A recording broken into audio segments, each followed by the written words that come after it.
This show's so good. Thanks, man. I'm going to miss it. I'm going to miss it too, to be honest. Yeah, it was, 5 seasons over 7 years. It was incredible, man. Yeah, the writing in this year too, they're really, they're doing such a good job with like landing the plane and kind of figuring everything out. It was really a special show. The writing, the acting, and just the concept. Right. It's so brilliant and so original. Mm-hmm. How was it described to you what The Boys is? It wasn't really described. I remember reading the breakdown in an email. Right. For what it was. And I remember seeing, Seth Rogen and Evan Goldberg on top of it. And I was like, ooh, this is cool. Mm-hmm. It was kind of like it was just kind of like pitched as like a Marvel, if Marvel was real and these superheroes were celebrities and actors and contracted to different cities, right? Mm-hmm. And I read the 2 scenes, the audition scenes was like me, like this in a therapist office. And it was hilarious talking about like he's only friends with the local lobster. and the other one was like me and a really confrontational scene between me and Starlight, and that was it. I remember reading the pilot script and thinking, oh wow, this is super interesting and dark and satirical and sort of holds a mirror up to like our society in a really fun, wild way. Doubt. And my first thought was like, are they actually going to make, like, is this going to be made into a full, like they got a full series pickup? That was kind of my first like jaw-dropping, moment. I was like, wow, they really, like, that's a big swing, so, and it was amazing that Amazon took that big swing on a show like that and shot all 8, and we shot the 8, and I was like, wow, like, are people going to connect with this? Is a wild show, like the tonal shifts are weird. So I was like, are people going to connect with it? And they really did. Yeah, and our radio audience just returned. The Boys' 5th and final season, new episodes released Wednesday on Prime Video. And Chace Crawford is here. And, the way it was described to me, because sometimes with what I do here in the NFL Network, I'm not directly immediately on a show. Mm-hmm. Like it took me a few months to get into Breaking Bad, for instance, years ago. Me too. The way it was described to me is if superheroes have no conscience at all about actually doing superhero stuff, that they're about themselves. And it's crazy. It's wild. Yeah. Right? Yeah. You're going to love it. So I watch it. And then, not to spoil it, but there is a highly graphic moment involving Jack Quaid with his girlfriend. Right. And A-Train runs through. And no show makes me say holy S out loud more than The Boys. Like, I'm like, what is their malfunction? Where do they come up with this stuff? Yeah. It's gory, it's graphic, it's hilarious. It's unpredictable. You don't really know what's going to happen. Ever. That's the thing. Yeah. Ever. Yeah. Is there ever a moment where you get in a script, you're like, really? You're going to ask me to do that? Oh, God, yeah. All the time. Every year I'm like, oh, good, we did the hard thing. We did the hard thing. I'm good now. Now it's off the easy stuff, Right. But that opening hook was what, Breaking Bad was a little bit more of a slower burn. Right. But that hook with him and Jackie, or Robin, I'm sorry, at the beginning. Right.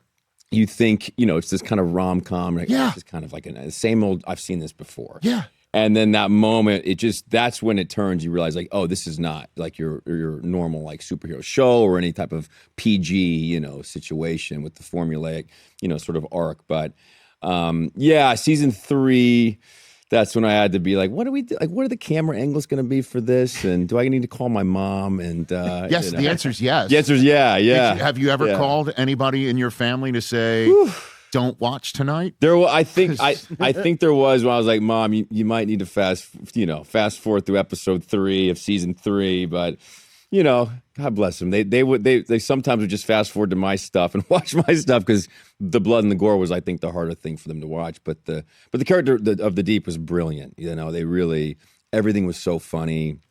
And it's like if Aquaman was a sex addict and had no real moral compass. Yeah, right. You know what I mean? Like a little Zoolander in there, exactly. But that's the celebrity aspect of it as well, because it is still, if you will, a fake Marvel world where you are put out as a movie star, who is also in real life still a superhero with Totally. no moral compass Yeah. whatsoever. And a lot except for flashes of moments like that. Right.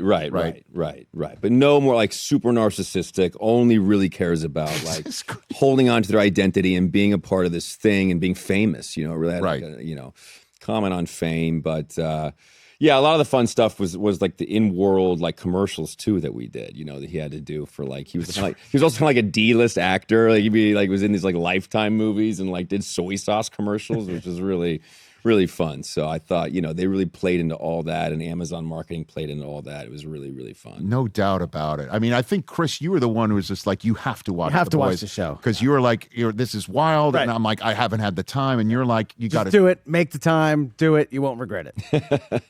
But it's so, like you said, it's so sick and twisted. And I can't stop watching it, though. Yeah, no, I know. And for the Superman character to like be on the plane, you think he's gonna save everybody. Oh my God! Exactly. No, I'm not saving anyone. I can't carry this plane. Yeah. Well, I mean, and it's played by Antony Starr. Yeah. Who is unreal. Yeah. As just the most, like, imagine Superman having, again, no moral compass. Yeah, right. He views all the people he saves as helpful to his image, right, and his world. Like it's all narcissistic. None of it is altruistic. Yeah, it's wild. He's also like deeply insecure when you see him in quiet moments, and like his like obsession with milk. Oh my God, there is no show like it. There's no show like it, and I know they were kind of wanting to cast like maybe put a bunch of friends in it and famous, but then they kind of went away from that idea, and I think he made he done Banshee, the show Banshee, and I think he made one. He was in New Zealand, made one tape, and I think they're like, that's our guy, and it was really a quick kind of a casting thing. But I can't imagine anyone else playing that role. He should have gotten a little more love, award show love, to be honest. But yeah, I agree. And there's the most famous meme where he's realizing, his awfulness is being celebrated by a crowd, and he's like sort of in shock, and then suddenly he's smiling.